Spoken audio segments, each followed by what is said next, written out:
নমস্কার। কবি সুকুমার রায়ের লেখা কবিতা গোঁফ চুরি।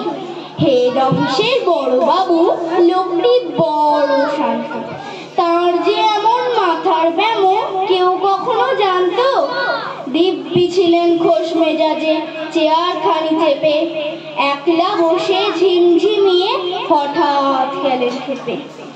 আজকে উঠে হাত পা ছুঁড়ে চোখটি করে গোল, হঠাৎ বলেন, গেলুম গেলুম, আমায় ধরে তোল। তাই শুনে কেউ বদ্যি ডাকে, কেউ বা হাঁকে পুলিশ, কেউ বা বলে কামড়ে দেবে, সাবধানেতে তুলিস। ব্যস্ত সবাই এদিক ওদিক করছে ঘোরাঘুরি। বাবু হাঁকেন, ওরে আমার গোঁফ গিয়েছে চুরি।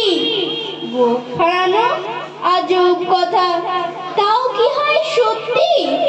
গোঁফ চোরা তো তেমনি আছে, কমেনি এক রত্তি।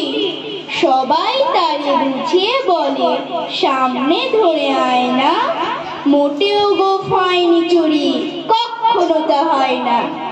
রেগে আগুন তেলে বেগুন তেরে বলেন তিনি, কারো কথার ধার ধারি নেই, সব বেটাকেই চিনি। নোংরা ছাটা খ্যাংরা জাটা বিচ্ছিরি আর ময়লা, এমন গোঁফ তো রাখতো জানি শ্যামবাবুদের গয়লা। এ গোঁফ যদি আমার বলিস, করবো তোদের জবাই। এই না বলে জরিমানা করলেন তিনি সবাই। ভীষণ রেগে ভীষণ খেয়ে দিলেন লিখে খাতায়, কাউকে বেশি দায় দিতে নেই, সবাই চড়ে মাথায়। অফিসের এই বাঁদরগুলো মাথায় খালি গোবর।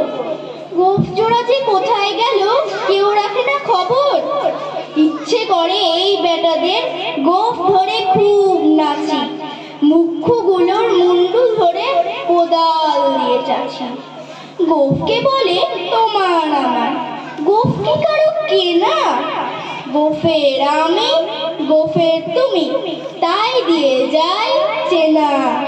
গোঁফের আমি গোঁফের তুমি, তাই দিয়ে যাই চেনা। ধন্যবাদ।